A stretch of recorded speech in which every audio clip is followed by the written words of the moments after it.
Why is it so often that when adults look back at children's media, either from their childhood or their children's childhood, they notice some pretty dark stuff about it?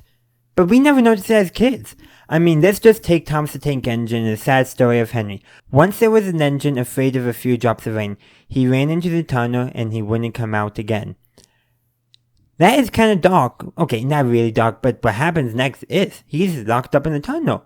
Apparently forever, because as the narrator goes at the end, I think he deserves his punishment. Don't you? Because that's only the book in the UK. In the US narration, it does change it a little bit on a much more hopeful note. But the thing is, in the original story, the fourth story in the three railway engines, which from the railway series, which is what Thomas the Tank Engine is inspired by, guess what? Henry gets out of the tunnel. And in the very next episode of the TV series, Henry gets out of the tunnel. Because if you go into the behind-the-scenes lore and read some of that stuff, there's about a year gap between those two stories in the books. But let's ignore that for now, because the simple thing is, these are media intended for kids. Why did the Reverend Audrey write these stories? Well, his son was sick and he was entertaining him. Plus, he showed them, and when you're writing children's media, you're generally trying to teach kids two things. Either to obey and respect their parents, or you're trying to teach them things like numbers and letters. Think Sesame Street there, but also morals as well.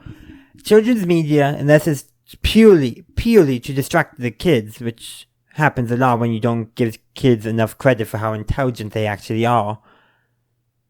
Children's media in every form, even when you do respect children's intelligence, is teaching kids something. The Railway series is mainly teaching kids to respect their parents. And you see that with all forms of media. And sometimes it goes in different ways. Railway series definitely is on more of the obedient side, but this is a British Reverend, so it makes a little more sense there, and it does fit in with the times and prevailing parenting attitudes. But of course, that's not the entire sole reason why, when we look back, things are darker. Because, okay, you teach a kid to respect and obey their parents. You teach an adult to be skeptical of authority. Not all the time, but sometimes you do. In my opinion, things like Andor definitely teach that. Star Trek to a certain extent, especially where there's so many cases of our heroes getting away with disrespecting authority because it was the right thing to do. They were doing what was right. But those are things you can teach adults. You can't really teach kids that because for many kids, they don't have a good enough sense of right and wrong yet. But as they grow up, they learn more. So, are you going to teach a teen to solely be obedient to authority? Well, a teenager's natural inclination does seem to be to disobey authority, and there's definitely people out there who want teens to be very obedient and obey authority. But rather, a better thing you want to teach teens is when to disobey authority. And that continues on to adulthood. So a lot of the dark implications of children's media, I think, is more of those lessons we learn as teens and adults, we're applying back to those children's media. Like, wait a second, that's a bit dark. Those are pretty dark implications, don't you think? And that happens time and time again. And sometimes it's because simply concepts that kids cannot understand, we are now understanding. Going back to Thomas' friends, the threat of scrapping steam locomotives. Like, okay, to a kid, it's like, that's essentially introducing them to the concept of death. But of course, as a kid, they don't quite firmly grasp what that means, but us adults do. And there's several others, like, are the trains slaves in the Railway series? And when you start questioning the sentience of the trains, like how sentient are them? Or are they just, are this just representation of the personification crews have done to trains all the time?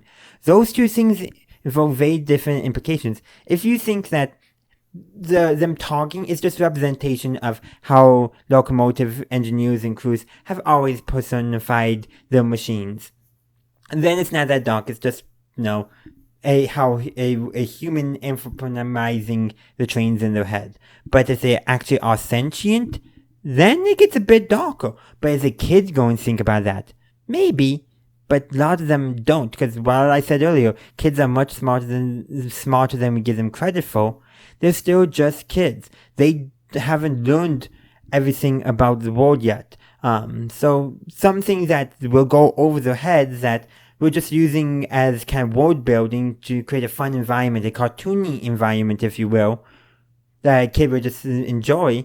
Us adults, we're going to be a bit more critical of that, as us adults should be. But also, when we are being critical of children's media, we need to understand who the intended audience is for, and that even if we give children the credit that they are due for how smart they actually are, they're not all dum-dums, to put it bluntly.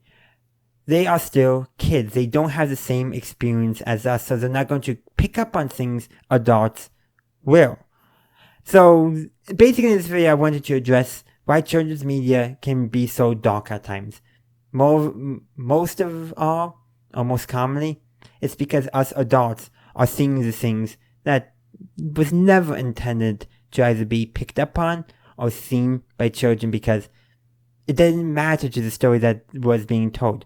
To the story of either teaching the kids how to count, how to recognize letters, or even just to respect the authority as their parents while they're still growing up. And it's only once they're teens that we start teaching them about just respecting authority, because that's generally when they do it. And as a society that doesn't generally like anarchy, we try to keep that stuff under control generally. But a little anarchy here and there can be sometimes healthy for society. But that's getting kind of off track. But the main thing I wanted to address in all this is why adults see so much dark stuff in children's media that the kids never see. It's all because we can think much more about what we are watching than kids can. So, like I said, I'm going to stress this. Kids are smarter than you give them credit for. But at the same time, there are just things they do not know about. Do kids know what it's like to work a 9 to 5? No. Adults? Yes. And that's just one example of things an adult can pick up on that a kid can't. There are things, just because of being older, adults will pick up on that kids never will and never are intended to pick up on. No, because that's not what the point of kids media is about. It's to entertain them and teach them. That's what kids media is for. And you know what? Most kids media does that. I would say I personally think a lot of modern kids media is not intelligent enough, treating kids as too dumb. But the point still stands. Kids are smarter than we give them credit for, but at the same time, we can't give them too much credit, because they simply do not have the same life experiences as adults. And that's what leads us adults to see a lot more dark stuff in children's media than kids do.